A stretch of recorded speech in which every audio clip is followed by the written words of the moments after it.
Now, here on BBC News, it's time for Click.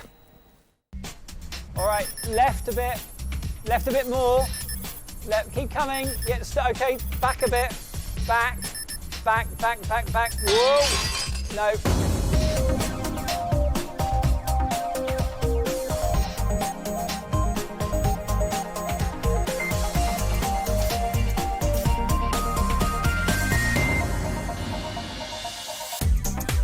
This week on Click, live cameras in space. Just watch where you're putting them.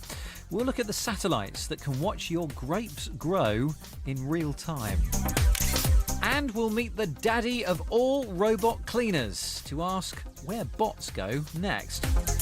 All that plus the latest tech news, and if you're having a little trouble with the cloud, we have some apps and sites to blow it away in Webscape. Welcome to Click. I'm Spencer Kelly. Thanks to Google Earth and Virtual Earth, we all now know what our house looks like from space. But you may have noticed that these satellite images received on stuff like that are often months or even years out of date. For example, apparently my car is still parked outside my old house, and the house I live in now hasn't been built yet. There are times when you do need a satellite's eye view of things that are happening right now. David Reed has been taking an elevated view of the urgent and emergent uses for the eyes in our skies.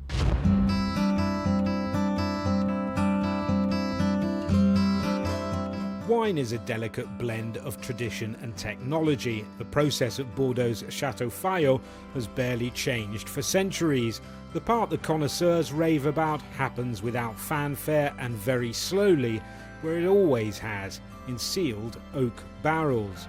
The technological bit is the chemistry and, no less vital, how you sort the grapes. Not all grapes are the same. Even the same variety in the same field will have different maturities and different strengths. Now, traditionally, winemakers have been able to tell the different maturity of grapes and when to harvest by taking a closer look. Now, thanks to satellite technology, that closer look is coming from 800 kilometers in space. The satellite company Astrium has come up with a system called View or Wine View, which analyses from space the light coming off a vineyard to calculate the density of the vine leaves. Leaf density is one of those age-old methods that wine growers swear by to indicate what grade or strength of grapes they're producing. Thanks to these glowing snapshots, winemakers now know what they have in terms of grapes and where, before harvesters have even started sharpening their shears. The target for the farmer and the decision to make is how to pick the right grapes for the right wine. This will be understood by the grower to take decision on the picking to choose the best grape for each quality of wine that he wants to produce. If you take a premium red wine in Bordeaux, you will select the red parts and the orange. For a more easy to drink in 2 years wine, you will use the green and the yellow. C'est une image de tous les raisins puisque nous avons 1100 km. This gives us a picture of all our grapes because we have 100,000 kilometers of vines. And it is important for us to have an image at a precise moment so we can see the character of the grapes on every parcel of land. For red wine, it used to be really subjective, because unless we analyse them, we had no way of knowing if all the grapes were the same on a single parcel of land. The grapes turned red and we harvested them. Now we can sort the grapes beforehand and then harvest the same kind of grapes. The help the winemakers are getting at Château Fayot is thanks to the imagery from satellites like this Spot 6, currently under construction in Toulouse, France. It costs 100 million euros and is due to be strapped into a rocket and fired off into space next year. To give you an idea of coverage, with just 4 satellites, you can photograph any point on the globe twice a day. Pretty useful if you want to know what's going on in places cut off by extremes of geography, like the drought-affected Horn of Africa. Here, distances are dauntingly vast, so satellite service companies are providing imagery and analysis to humanitarian agencies desperately trying to get aid to people on the ground. It's very useful information for relief people in the field to provide local support. So I mean bringing some food, bringing of course water, bringing some clothes, bringing some medicines. Not only providing them with maps which show where are the people, but also to see the evolution in the time, which is really important for them to plan in advance what will be the required resources that they need to bring to these people who are really in a bad situation. So you're getting a sense a lot of people are going there. This is going to grow even more. Exactly. These high-altitude humanitarians are also becoming orbiting investigators, policing the high seas. They can detect oil either seeping naturally from the ocean floor or very unnaturally from oil platforms and from tankers flushing out their oil tanks at sea. Doing this saves the ships money, but it's illegal. They get away with it because you often only know about it when it's too late and the ship is long gone. This is what we call the oil slick created by a vessel. We don't know which one. And as you can see, the length is 121 kilometers long. So it's not a small one, it's a very big one. And that is just off the southern coast of France, isn't it? Yeah, Fréjus, exactly. We are very nearby the what we call the French Riviera. And because this occurred in August 2004, you can imagine such an oil slick reaching the shore and all the people on the beach will be with the foot full of oil. There is a need at the European level and probably at the world level of regulation saying that kind of activity can't continue. It's not acceptable that that kind of vessel can still clean their tanks near the coast. This all hints at an expanded future role for satellites, detecting crimes against the environment, such as pollution and illegal logging. They are in an ideal position for law enforcement. They've got us completely surrounded. David Reed. OK, next up, a look at this week's tech news. In a challenge to Apple's dominance of the tablet market, Amazon CEO Jeff Bezos has announced the online retailer's own cut-price $199 tab. The Kindle Fire has a 7-inch touchscreen and uses Google's Android operating system. It lacks a microphone or camera, which probably helped to keep the cost down. Amazon also showed off 2 new Kindle e-readers, one with a touchscreen and the other a cheaper entry-level device priced at $79. Prospective purchasers might have to wait a while to get their hands on the Kindle Fire and Touch though. At the moment, they're only going to be available in the United States. Facebook has changed its settings for its user logout process. An Australian IT specialist raised concerns after finding out Facebook was collecting data on users' online movements even after they've logged out. Nick Kubrilovich said that when a user logs in, the social networking site plants a cookie on their computer. This tracks visits to other web pages that have links to Facebook, such as pages which have their own like button. Facebook says these issues have now been resolved.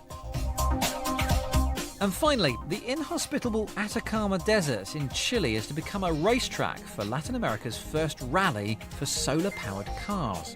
Students from around the region who are preparing to take part in the race have unveiled their prototypes in Santiago.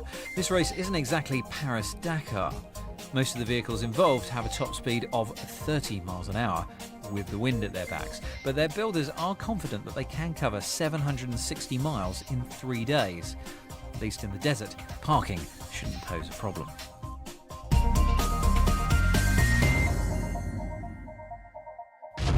Now, if you own an iPhone or an iPad, you will know how difficult it is to watch videos on it that haven't been acquired through iTunes.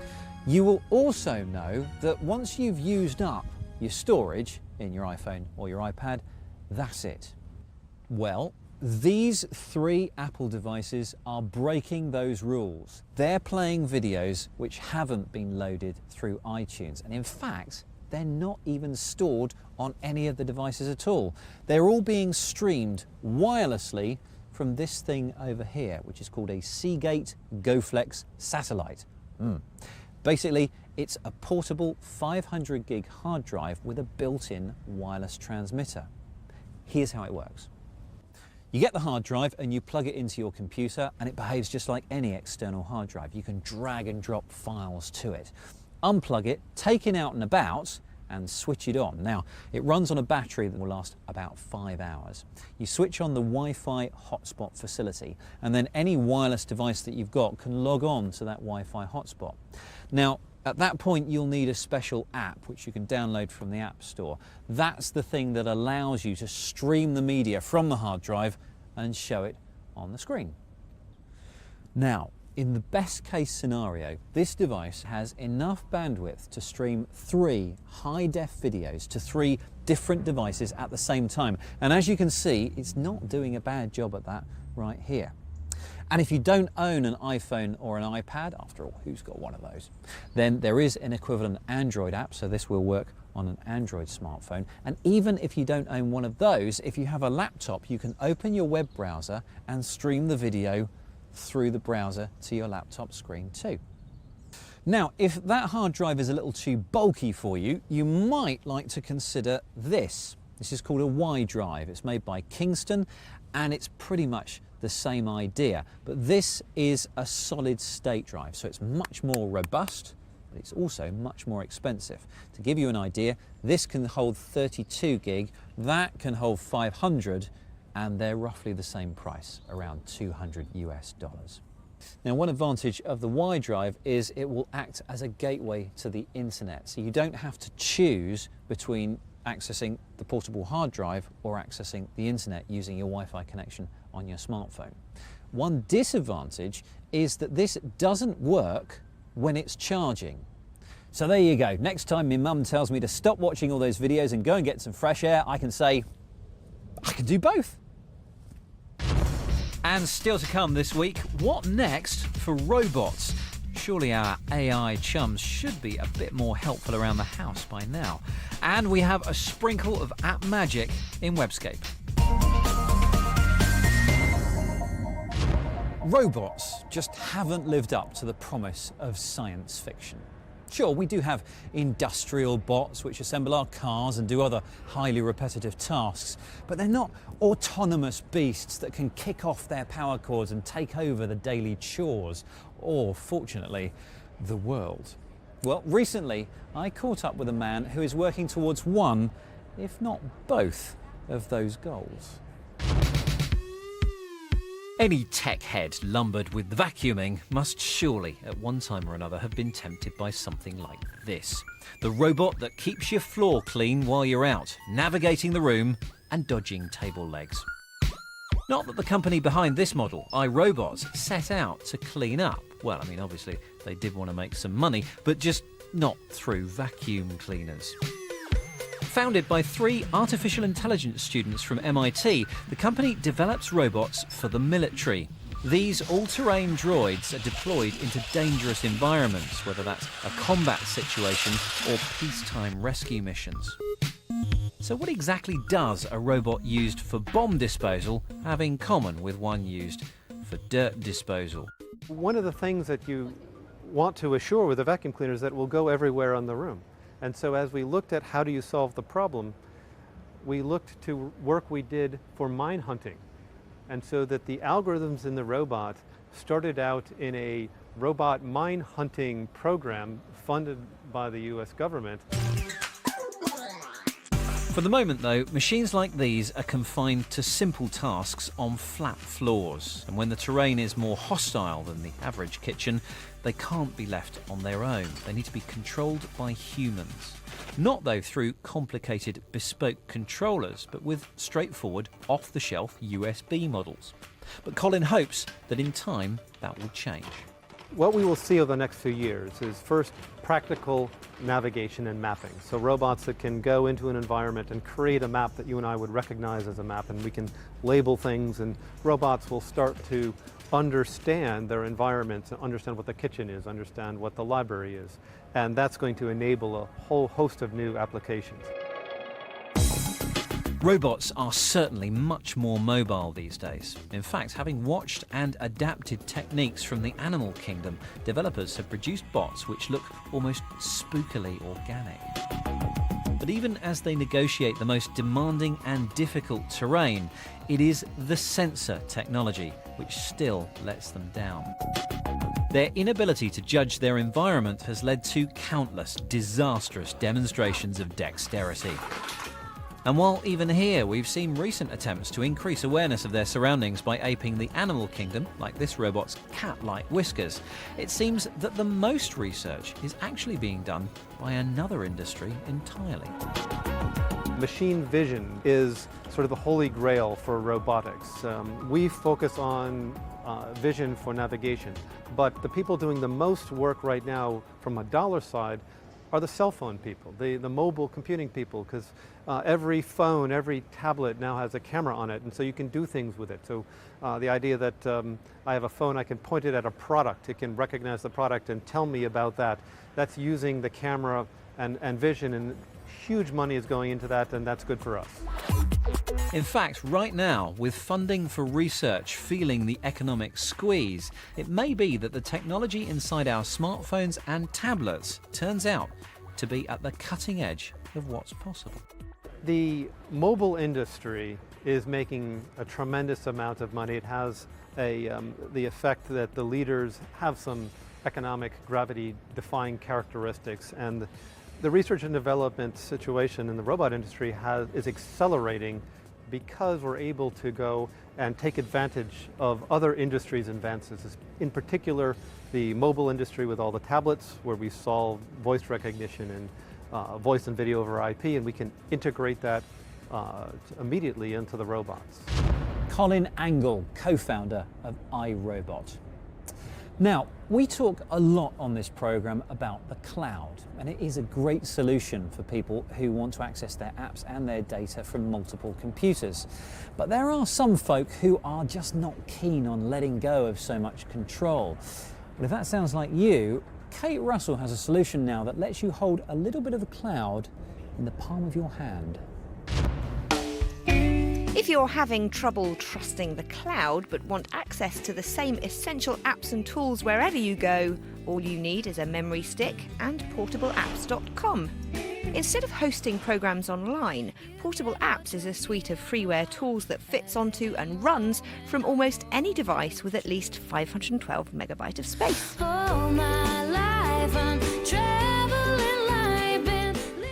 The website design looks a little last decade, but don't let that fool you. This is a powerful and comprehensive suite of applications that will cover you for pretty much all of your computing needs. And you can put it in your pocket and take it with you. Brilliant. There are loads of popular apps to download depending on the size of your memory stick, including creative and office tools, media players, and loads of games. And because they run off the USB drive, you can access them on any computer, even if it's locked for installations.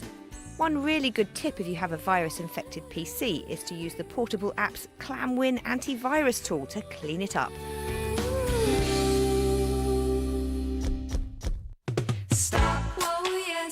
Talking of bypassing the cloud, here's another neat service that lets you send large files from one computer to another over the internet in a matter of seconds. Sendoid.com typically allows direct transfer of up to 1 gigabyte file size. It's all done through the browser. No sign up, no fuss. Just link the file you want to transfer, then leave the browser page open while the recipient connects to the dedicated web address to download it.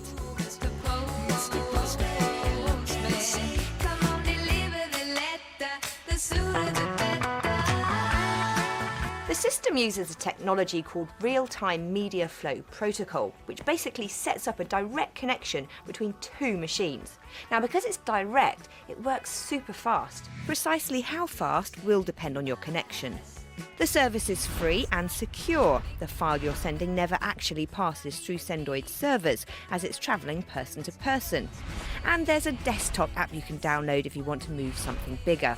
I can absolutely see this service defining the way we handle large file transfers in the future. Don't be afraid of your freedom. There are hundreds of thousands of apps for your iPhone. Some are free, some you have to pay for, and some you can find under the counter for a limited time with the help of free app magic. I'm free to do what I want. This app showcases 3 new paid apps per day that are being offered free for a limited period by the developers to help create a buzz around the launch. The app comes packaged with cutesy animations and a piggy bank sequence to show you how much money that you've saved. I'm not 100% sure it's all that necessary though, and the animations and sound effects get annoying quite quickly. Just give me free stuff without all the puffy packaging and I'll be happy. You have 24 hours to download each selection of 3 apps. You might not always find something you want, but with zero outlay and the chance of coming across the odd gem offered free for a limited time, this is definitely one app I'll be checking in with daily. 'Cause I'm free to do what I want any old time. Don't be afraid of your freedom. Yet another user interface redesign for Facebook is imminent, Timelines, which launches officially in the next couple of weeks. The new layout sees your Facebook page turned into a scrolling timeline stretching right back to the day you were born, populated with all the content the social network has on you so far. This has many users concerned about what might be buried in posts made by their friends and relatives. You'll also be able to add new events and information to fill in your history. On one hand, this could be a really great way to record a map of your life, detailing everything from your taste in music and films to your favourite wine and where you like to go on holiday. Privacy campaigners argue that this type of detailed information will allow marketers to target users with ads based on behavioural data and could even be used by criminals to establish trends in your activities. As is customary when Facebook announces any major change, it's got a lot of their 800 million users up in arms. Also in the firing line this week is Spotify for tethering their £10 monthly subscription service to a Facebook login, which will allow the tracks you listen to become part of your social history on the site. Timelines launches officially in the next couple of weeks, but you can try out the developer's version now by following one of the many step-by-step guides you'll find online. Kate Russell. And as always, Kate's links are available at our website, bbc.co.uk/click. You'll also find all of the reports from this week's programme up there in text or video form, and a link to BBC iPlayer through which you can watch the entire programme again in the UK. And don't forget, if you're in some other parts of the world, you can now download the BBC's international iPlayer app on your iPad. And for the last 2 weeks, the most popular programme on the international iPlayer has been, well, us. I know, came as a surprise to us too. Take that, Doctor Who. Thanks for watching, and we'll see you next time.